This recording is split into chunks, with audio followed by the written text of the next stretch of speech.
What's up? How are you doing tonight?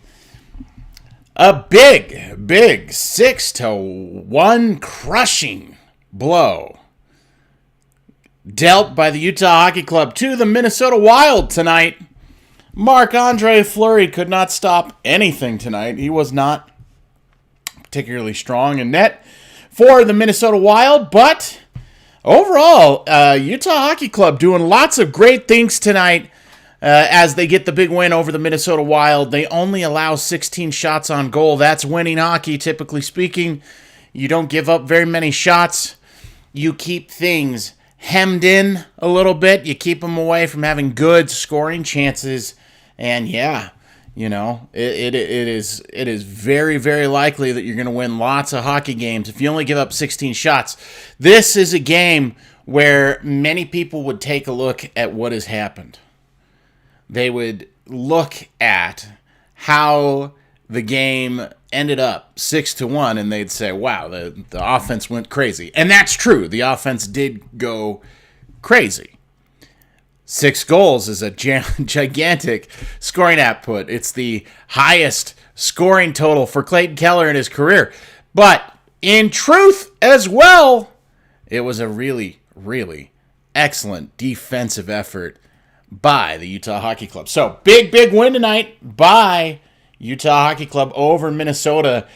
It's getting to nut crunch time, and they're finding a way to pick up points right when they need to. My name is Keith Schertz. I run things here at Hive State Hockey, and like to try to come on when I'm able to and talk about the Utah Hockey Club when I'm able to. So I appreciate people hanging out. It's good to see Car Wash here hanging out with us again, and we'll see if we get a couple other people to visit as we do the show tonight. Again, my name's Keith Schertz, and if you, like Car Wash, are back again to enjoy a little bit of the after the buzzer magic here at Hive State Hockey, I congratulate you on your exceedingly fine taste. If it's your first time here, welcome. And it's good to see you, friends, and we're here a lot. So opportunities to hang out, talk a little bit about the Utah Hockey Club. Okay, tonight, big game. It was an important game for Utah Hockey Club, and they came through. At the beginning of the season, one of the big things that was discussed by Bill Armstrong as he talked about where are we in the rebuild? And what is the Utah Hockey Club looking to accomplish this season? One of his core stances for the entire year was to say that I want this group of young players to find a way to be in a position later in the season to play meaningful hockey games and find ways to put themselves in possession to experience playoff-like hockey without necessarily having to make the playoffs. But if they made the playoffs, great. But what we really wanted from this group was to find a way to get them to play in meaningful hockey games later in the season. Well, here we are, 60 games down for the Utah Hockey Club. They have 63 points. They sit currently 2 points out of the playoffs. And Anaheim is currently beating Vancouver 3-2 in the third period. I got my eye on what's happening there. We'll see if Anaheim can take off. Okay, I'll answer that question real quick, Car Wash. Yeah, no, one of the big reasons I just didn't stream for a little while is just I had a lot of things pick up in my personal life. So the biggest thing is was still watching hockey, still have an opportunity to do it, but the chance to hang out and spend some time here doing some post games went away. I was out trying to make a little extra money. I was out doing things I could to try to, make a little money, make sure all the bills are getting paid, make sure everything is going well in my home. So I appreciate the question. But yeah, that's why I took a little bit of a break there. But I think we'll be back for this this final 22 game stretch run. We'll see if Utah Hockey Club can find their way into the playoffs. And I'm surprised. I'm pleased and happy to see how well things are going for Utah Hockey Club as they try to find a way to sneak their way into, the playoffs and find a way to make those things happen. And one of the big things is they're getting good goalkeeping from Karel Vejmelka. Vejmelka is playing really, really well. Obviously, he's had a very good season. It's been a nice breakout season for Karel Vejmelka. And let me take a look real quick. What was his official saves? Yeah, so only 16 shots faced, but he saved 15 of them. A .938 save percentage will get the job done more times than not. So, yeah, gotta love what you're getting from Veggie in the net and what he's providing to this team as they continue to work their way through it. But the real story, again, is how few shots, how many high danger chances Minnesota got. It was so few. And the opportunity that this team had. So they did all the right things. They limited high danger scoring chances. They didn't go to the box too much. They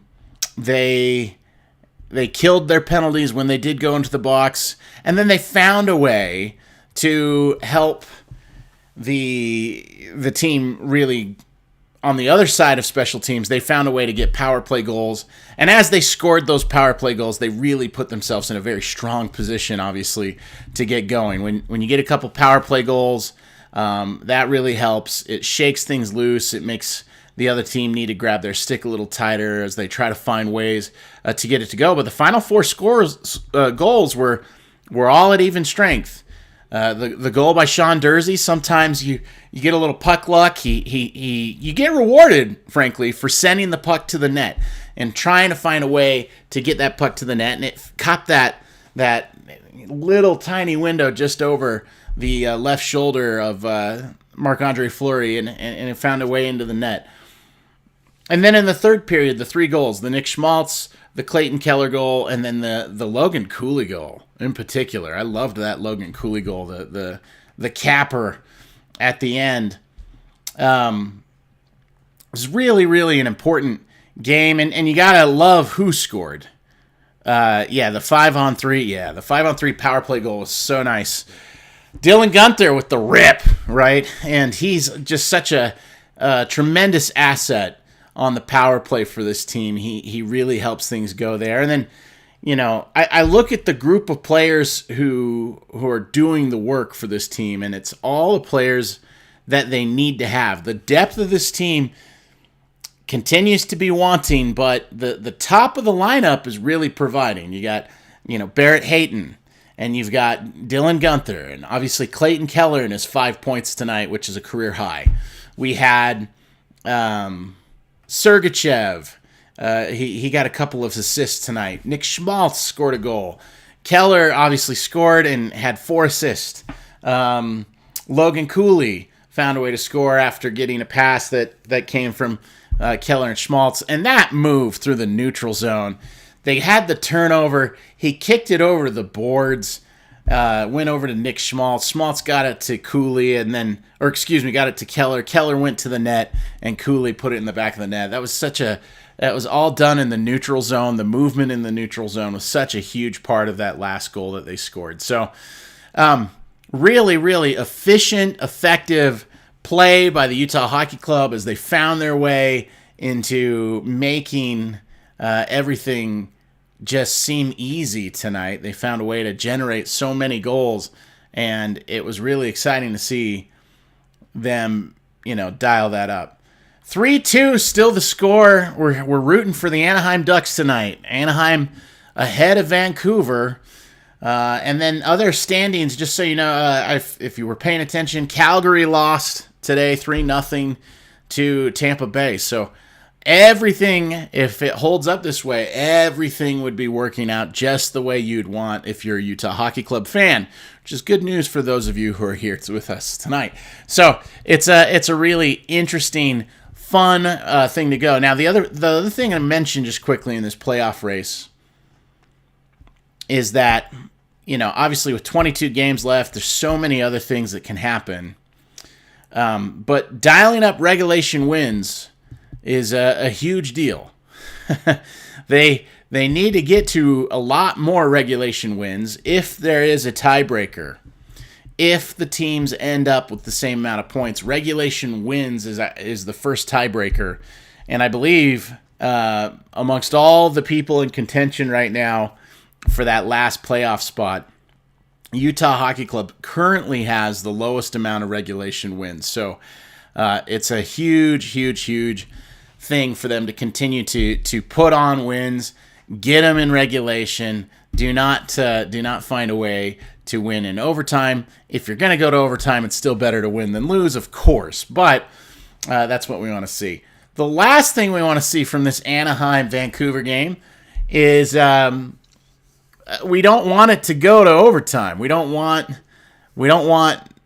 Anaheim to win and then there be 1 point given to Vancouver because it went to overtime. So be interesting to see if Anaheim can find a way to get to this win. So hopefully they hang on 3-2 there, 8 minutes left in the pond. Okay, so that's kind of the main thing. I was saying on last broadcast that I wanted to see how this team does. We are 8 days away. We just have tonight, and then tomorrow we're 1 week away from the trade deadline. So it'll be really, really interesting. I guess the question to ask tonight, if you're with us, and I'll type this up right now. I'll put it into the chat. Start a Q&A. Here's the question, okay? Question is, if Utah Hockey Club is acquiring a player at the trade deadline, what style of player should they get? Okay, that's the question. I've just put it in the chat. It's posted in there. I would love to see a couple questions. That's the big question. So if we've got the trade deadline and it's coming up, one of the things that I'd love to understand is if Utah is deciding to go for it, to chase that final playoff spot and set themselves up for a date probably with Winnipeg in the first round in their inaugural season in the NHL. If they're going to make a run at this, what do they need to add to this team? How? Oh, okay. Here, I'm going to maybe turn that off. How do I reduce that? Yeah. Okay, hopefully the stream stays smooth. Hopefully there won't be too much buffering. I just got an alert because I've got Anaheim, Vancouver on over here, and I don't want it to be a bad stream for you guys, but I also do want to kind of monitor what's happening over there. But it's turned out that that's causing havoc right now on the stream, maybe. So I apologize for that. So that to me is the big question. Obviously, the problem with this team has been their bottom six on their forwards. Also, now that the team has their full complement of healthy defensemen, do they need to go and acquire more defensemen and continue to bolster what they have on the blue line? Sergachev and Dursey and Marino. There are a couple pieces, I think, that are available on the blue line. But the question is will Utah Hockey Club need to gather more assets on the blue line, or do you just roll with Cole and Mata and hope that everyone stays healthy and try to move through the rest of the season like that. On the bottom 6, here are the players, right? We know that Matias Michelli has kind of been on the outside looking in for this team. He's not been playing. You have Carconi. You have Stenlin. I think Stenlin is a player that you just absolutely cannot trade away. He's too strong on the penalty kill. He's almost a special teams player because they send him out to go win a faceoff when they absolutely need to win a faceoff, and so frequently he wins those. And so when they do go in overtimes, they're finding ways to use him. So Stenlin is absolutely a part of it, a piece of it, and you like what he can bring you. The question is there a way to improve the following spots, like the Jack McBain, the Nick Bukestad, the Alex Kerfoot, the Lawson Krause? Is that where they need to improve? And obviously, again, no Matias Michelli in the lineup tonight. And so, again, if you can find a way to trade Michelli and bring in a player that can bolster and find a way to produce on the third line, a good checking, hard-nosed third liner who also finds a way to drive to the net and create chances and get some hard-working points, that would be a really good thing. Obviously, McBain has had a really strong year when he's played with Gunther and Cooley. The question is McBain a valuable asset when he's not with those two players? And obviously, when you play with good players, it makes it so that you produce more because you're playing with really good players. But McBain, Bukestad, Carconi, Krause, it's like all of these players, they could afford to add to it so that you could unlock these guys.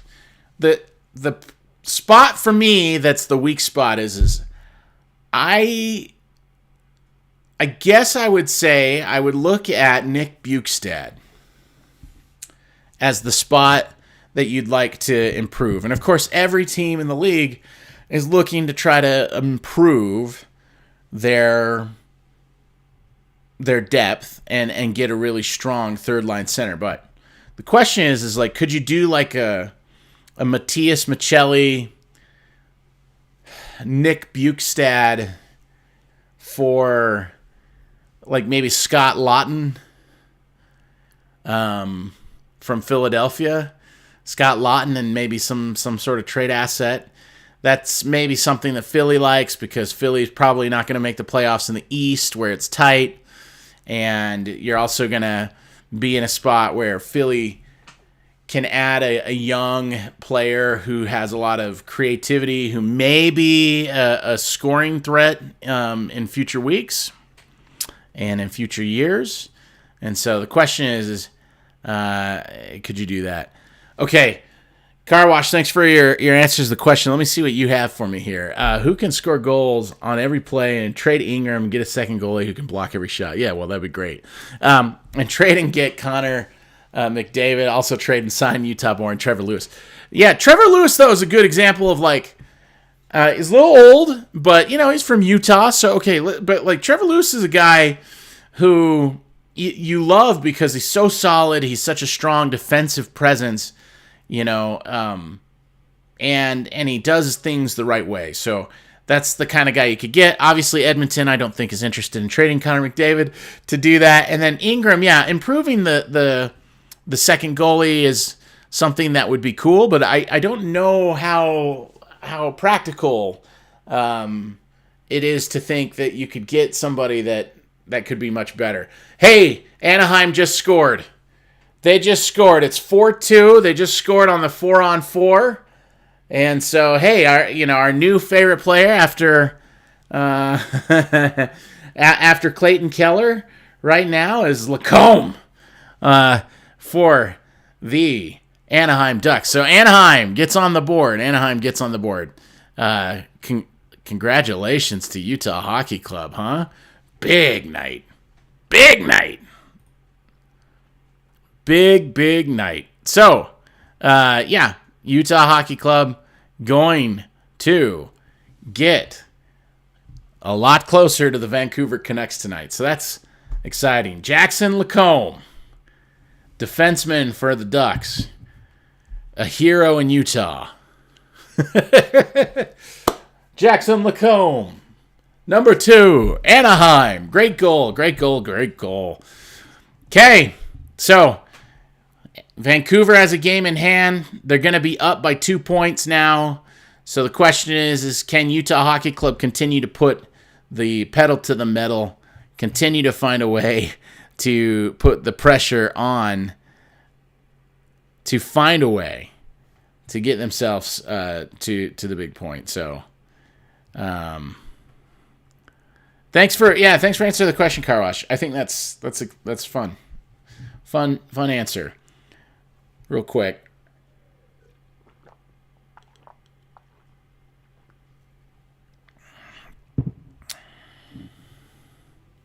Yep, Trevor Lewis would help this team. It'd be fun to have him because he's, I think, the only guy from Utah in the NHL for sure. And I think that maybe, I don't know how many guys from Utah have ever been in the NFL, but it's an interesting thing to think about. So, okay, 3 minutes left, 4-2. Anaheim over Vancouver. Vancouver's getting ready to pull they pulled their goalie. Oh man. Okay, I'm gonna pay attention to this. It's a 4-on-4 right now. There's 15 seconds of the 4-on-4. And we've got Vancouver with an extra attacker right now because they've got an empty net. So this is the big moment. Let's see if we can get the empty netter here. Puck comes out of the zone. Vancouver recovers. Oh, boy, this would be so big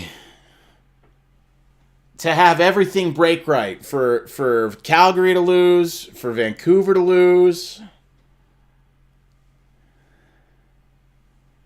That would be crazy. All right, both teams have their player out of the box, so it's 6-on-5, shot from the point. It's blocked in front. Here we go. The Ducks have it. Strome, he sends it side. There's the empty netter. Let's go. Troy Terry. Woo!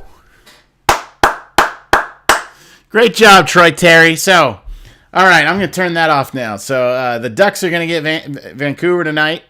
They're going to, help their chances, but they really help Utah tonight. So, that is a big one. Big one. Troy Terry with the empty netter. So, it's going to be a win. Vancouver has 65 points in the standings. That puts Utah at 63. They're 2 points behind. Vancouver's played 59 this season. Utah's played 60. So Vancouver has a chance. Let's say they win their next game. They'll be up 4.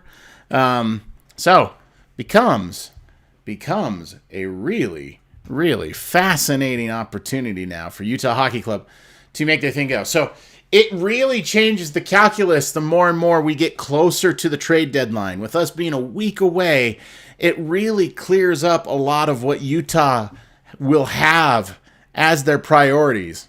Because, if they're not in the mix, if they're not in a position to be all over, if there was a chance that they could have been, 8 points behind. That's not what's going to turn out. It's going to be the case that they are going to be able to be in the mix. So the question is will they push in, or will they look at their scenario and say, hey, let's continue to play the young guys and see if we can find a way to develop that even more, have more experience come for these guys, and just let's see if Dylan Guenther and Logan Cooley and Clayton Keller, Nick Schmaltz, and Barrett Hayton, can these 5 young players, along with Veggie and then a fully healthy blue line, Like, can these guys actually carry us to a little bit of a run here? That'll be something great to see. That'll be great to see. It is exactly the sort of thing that Bill Armstrong wanted from this team at the beginning of the season, and so it'll be really, really fun to see if we have that. Out of curiosity, the Canucks' next game is against the Seattle Kraken on Saturday. Utah plays the Devils, New Jersey, on Saturday, and I believe that's their last game of the homestand. And then they're out on the road. So Utah's got a really big game. New Jersey's really a strong team. They got the Hughes brothers, of course. They got Dougie Hamilton on the blue line.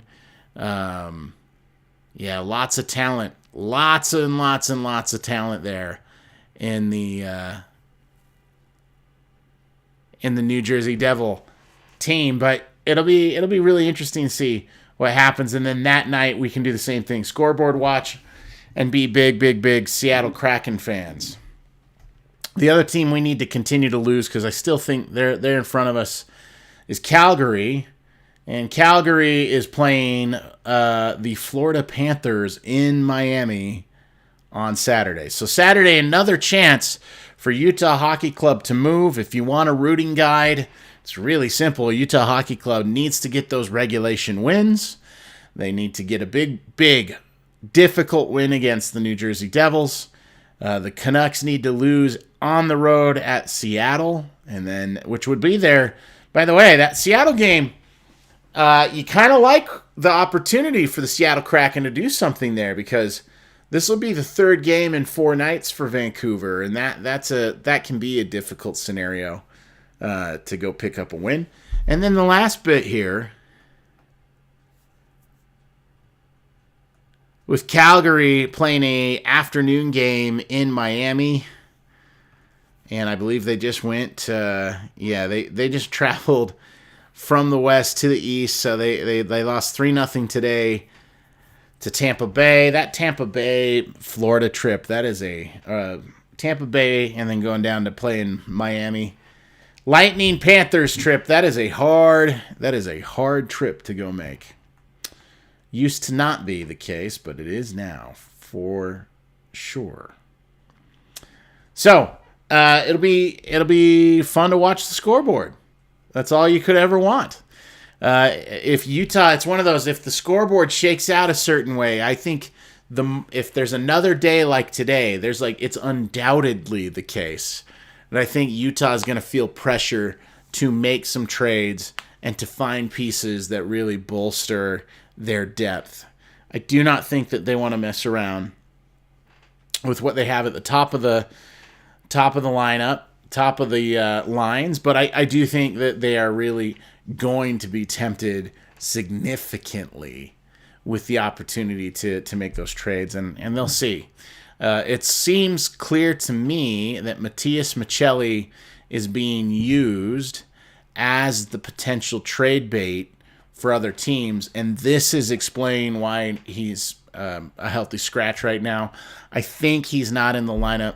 I think they're just trying to keep him healthy, and I think they're going to try all they can to, convince some team to make a trade with us that gives us a third line center, or somebody who's maybe an unrestricted free agent at the end of the year, and then Utah will have to worry about trying to sign them. So maybe you try to get a rental and sneak your way into the playoffs. That's a really aggressive stance to take, again, to be an 8 seed, but hockey is one of the sports where if you get a hot goalie, and Veggie has shown he can be really hot at different times, who knows what can happen for this team as the rest of the season could play out. But lots and lots of things need to happen between now and then, and so that'll be an interesting challenge for us. Okay. The other thing that needs to happen is it still looks like Mikko Rantanen still has not signed with Carolina. the Carolina Hurricanes made the big trade to go get Mikko Rantanen. Everything that you can hear on 32 Thoughts with Elliot Friedman indicates that Rantanen has not told the Hurricanes that he's not willing to sign a contract to play in Carolina. However, they're not kind of closing the door on this. And so the question is what is the number Carolina is willing to go to in order to lock up Mikko Rantanen? And, is Mikko Rantanen looking for an incredible amount of money in order to stay in Carolina? Is he giving them a tax because maybe he didn't want to be in, Carolina and be on the Hurricanes? But everything that's being reported right now is it seems like that is a player that is open to being in Carolina, but it also sounds like he may have some other priorities as that shakes out. And again, the rumor, of course, is that Utah may not want to make any moves or any adjustments to their future plans if it means that they could maybe try for the first time in franchise history to take a run at a high-powered, top-of-the-line, A-plus level player like Mikko Rantanen. So I really actually ascribe to and believe that until it is true that Mikko Rantanen has been signed by Carolina, if he's not been signed before the trade deadline, I don't think they're going to move. I think Utah is going to try to get Rantanen if they can. They'll try like every other team that has the ability to offer $14.5 million a year for 8 years. It will hurt their flexibility and their ability potentially to sign some of the other players to long-term deals. But I think when you can lock up a guy like Mikko Rantanen, you should do that. So I think it'll be really interesting to see how Utah proceeds.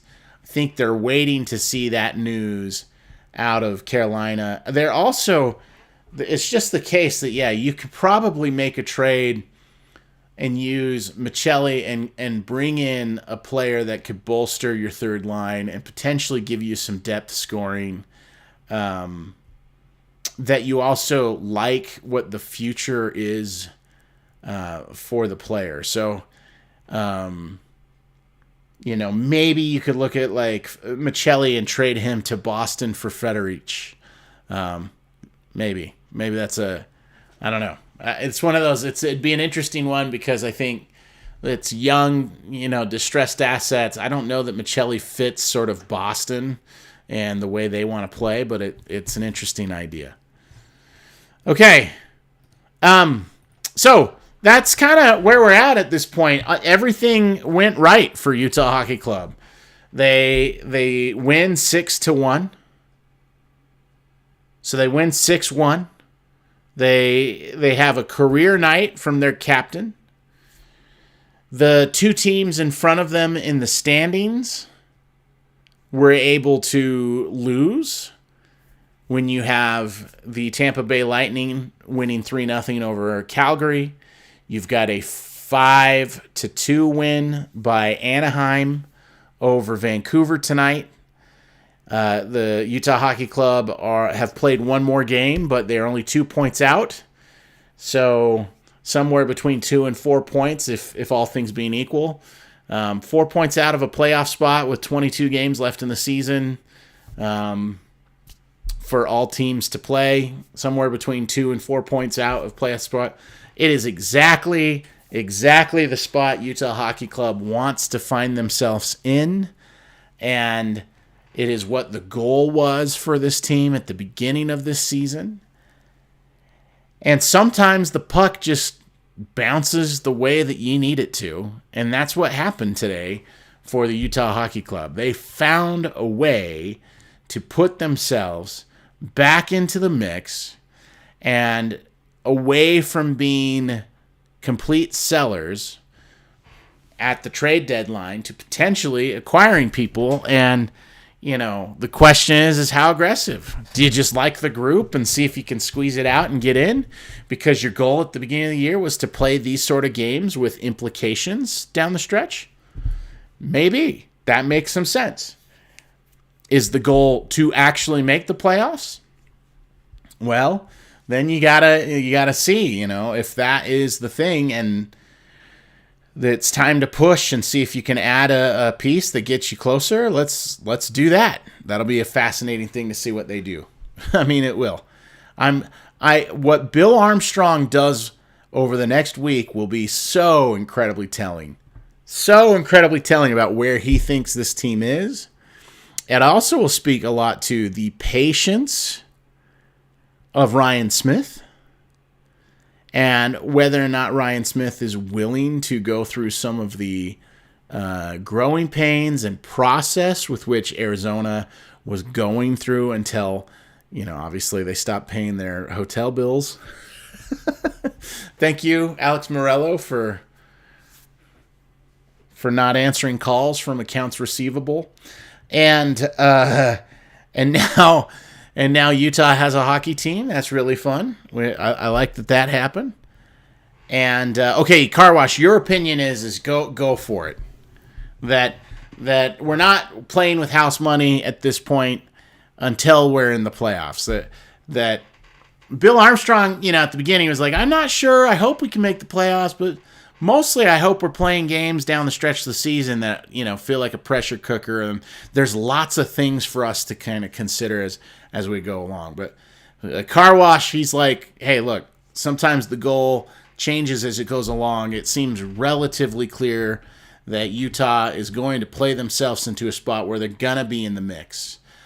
So maybe they can find a spot where they can, be in a playoff spot and finally get to that. And I agree with you. I think they need a couple really, really great nights like this where all the results go their way.